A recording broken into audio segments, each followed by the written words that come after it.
Nós irmãos, hoje, 11º domingo do tempo comum. Nós acabamos de ouvir no Evangelho. Jesus é convidado de participar de um banquete na casa de um fariseu, se chama Simão. E lá encontrava uma mulher considerada pecadora da cidade, junto aos pés de Jesus, chorando e com lágrimas banhando os pés de Jesus, enxugando os cabelos dela, ungido com perfume e beijando os pés de Jesus.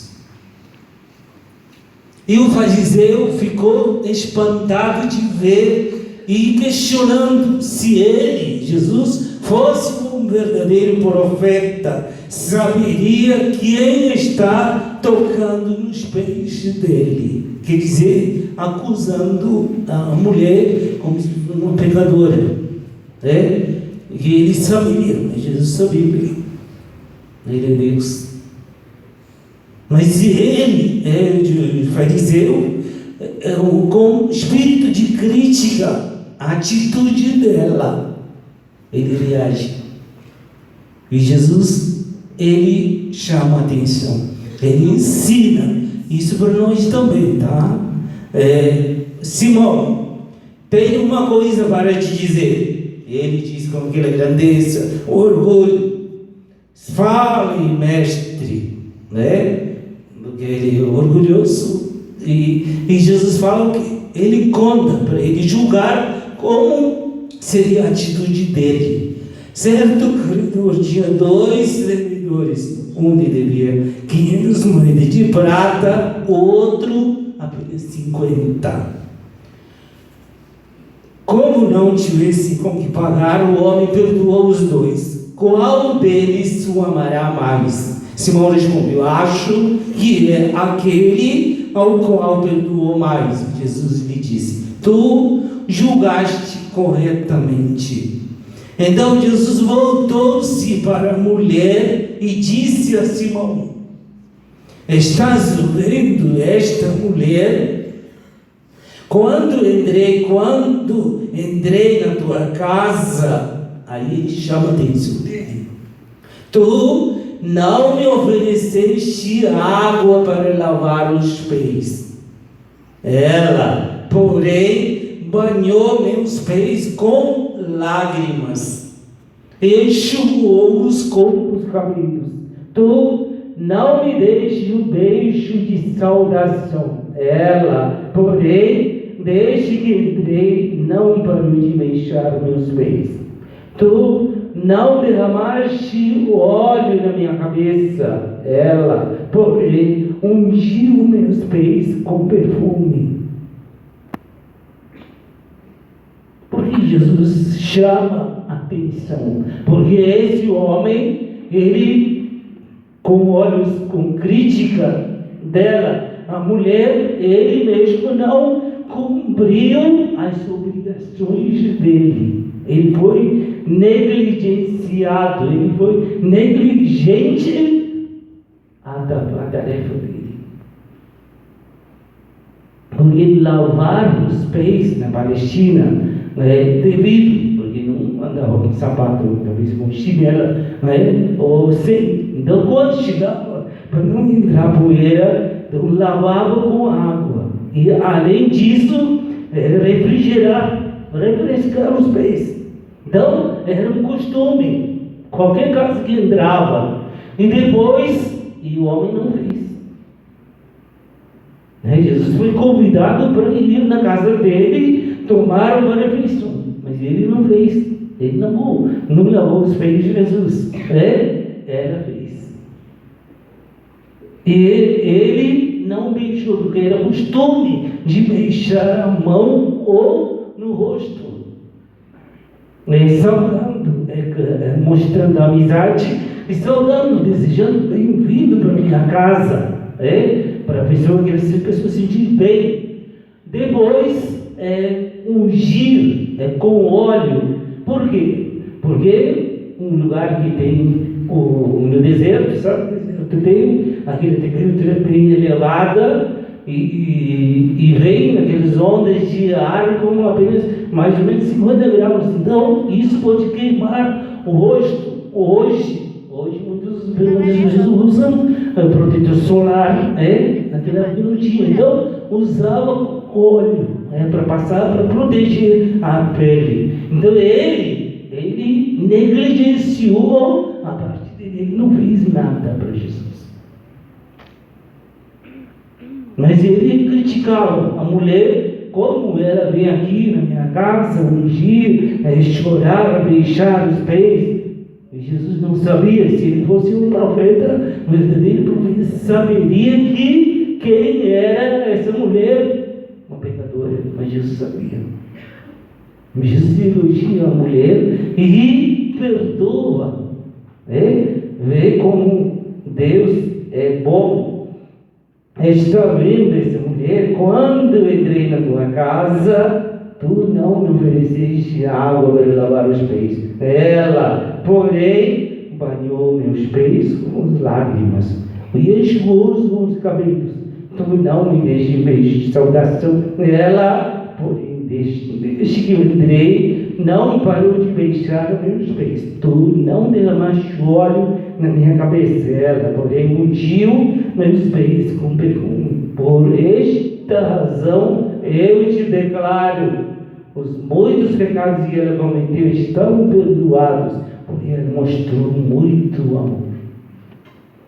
E aquele a quem se perdoa pouco, mostra pouco amor. E Jesus disse à mulher, mais importante, aos irmãos, mediante o gesto concreto de amor, perdão, arrependimento, Jesus diz, teus pecados estão perdoados. É muito mais valioso, precioso do que aquele homem. Teus pecados estão perdoados. Então, o povo ficou, quem é este que até perdoa os pecados? Mas Jesus disse a mulher, tua fé te salvou, vai em paz. Agora o homem, ele foi, além de ser negligenciado a função dele, tarefa dele, ele ficava com crítica. Isso ocorre também na nossa vida hoje. Aqui na passagem Jesus fala, enquanto existe a trave, os seus próprios olhos vê o cisco que está no olho do vizinho. Quer dizer, meu erro não, mas eu enxergo dele, a outra pessoa. Então, meus irmãos, fique de pé e pôr a mão em seu coração. Olha bem. Lembra aquela passagem quando Jesus, quando o povo levou a mulher flagrante em adultério, levou para Jesus com pedras na mão, apedrejar ela com desejo de eliminá-la da sociedade. E Jesus perguntou, aqueles que não estiverem em pecado, atirem nela a primeira pedra. E todos nós, irmãos, começando dos mais velhos, todos saíram, porque todos eram pecadores. E Jesus lhe perguntou à mulher, mulher, ninguém te condenou? Não, Senhor, eu também não te condeno. Vá e não peques mais. E hoje, no contexto do evangelho que nós ouvimos, Jesus perdoa a mulher pecadora. Porém ela se arrependeu e diz, teus pecados estão perdoados, vai em paz, tua fé te salva. Agora enxerga pela fé as minhas atitudes, meus pensamentos, comportamentos. Quantas vezes nós julgamos, criticamos, caluniamos, difamamos as pessoas, e o resultado é visível hoje no meio de nós, famílias. divididas, desestruturadas, não exige amor. Em vez de o amor reinar em nossos corações, o ódio prevalece. Ira, revolta, contrariedade, espírito de vingança. Meus irmãos, ninguém aqui é santo. Todos somos sujeitos a pecar.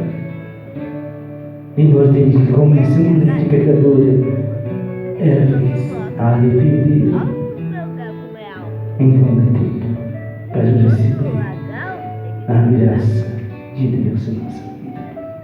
Mas Jesus não é porque você vai te condenar, mas Ele nos dá oportunidades, ocasiões de nos convertermos verdadeiramente.